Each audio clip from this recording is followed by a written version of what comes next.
Welcome back to 1984. We're about to read chapter 6. If you've been following along, we've been understanding Winston as a human being, as a man, as a captive of the state, but as someone who still thinks independently and freely. They can't take his thoughts away. Not yet. But he lives in constant fear of the thought police. He lives in constant fear of being vaporized. Exactly what happens to the dissidents in the state that is depicted in the novel 1984. They are literally vaporized. They have blown to bits, evaporated. It's not quite clear at times exactly what happens to their bodies, except that they disappear. And not only that, their memory disappears. And this is the most frightening thing. It's not just that the state exterminates people, that they murder people, that they kill. The state kills their memory too. It's as though they never existed. Now, we saw this, of course, with the famous Soviet photographs that Stalin had literally airbrushed. And people who fell into his personal disfavor, or that he deemed to be counter-revolutionaries or contrary to the state, but more to the point that he felt had wronged or betrayed him, or that were a potential rival to his power base.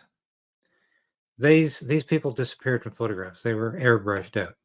And so you can see a picture with Stalin next to someone who was once his close henchman, sometimes a close friend.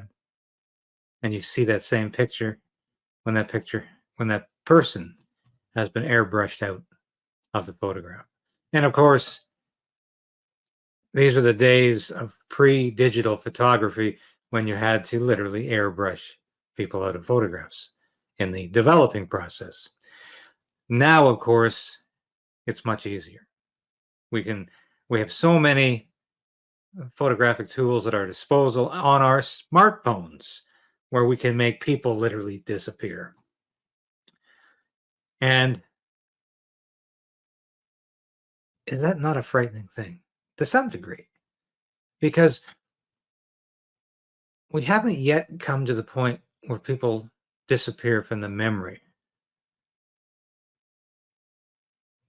But we are nearing the point where people disappear from history.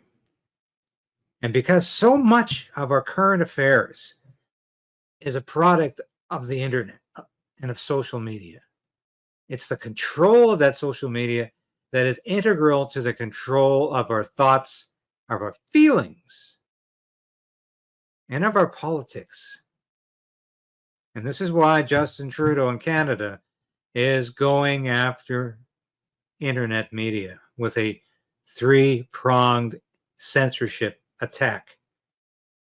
And the next piece of that trilogy, that censorship trilogy, as I call it, is on the way in the fall. It's going to be called the Internet Safety Bill, and it's going to ban disinformation, whatever that is. And what is it? It's whatever the Trudeau government decides it is.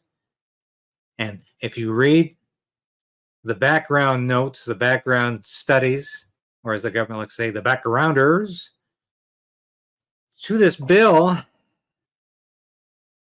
it specifically says we will not define disinformation because it will be that much harder to enforce it if we define it. Much better to just leave it in that ethereal zone of interpretation. And who's going to interpret it? Liberal justices, but more often than not, the Liberal government. This is why this bill has to be repealed. All of these censorship bills have to be repealed because they are going down the road to 1984. And that's precisely why this book fascinates, why this book is compelling, and why this book is so damn frightening. Because we can see in it our own society inching incrementally towards the depiction of a horrible collectivist statist society in the future. But that future is now. It's arriving very quickly. And this is why Orwell himself said the book was a warning. It was not a prediction of what had to happen, what must be. It was a warning for people of all faiths and partisan politics, but only those who love freedom and freedom of speech to say, stop, we're not going any further. And that's why 1984 is a warning, but it's also very much an image of the present. And we have to fight back. We have to fight back, because if we don't fight back, 1984 will be our reality. I'm going to read chapter 6 now.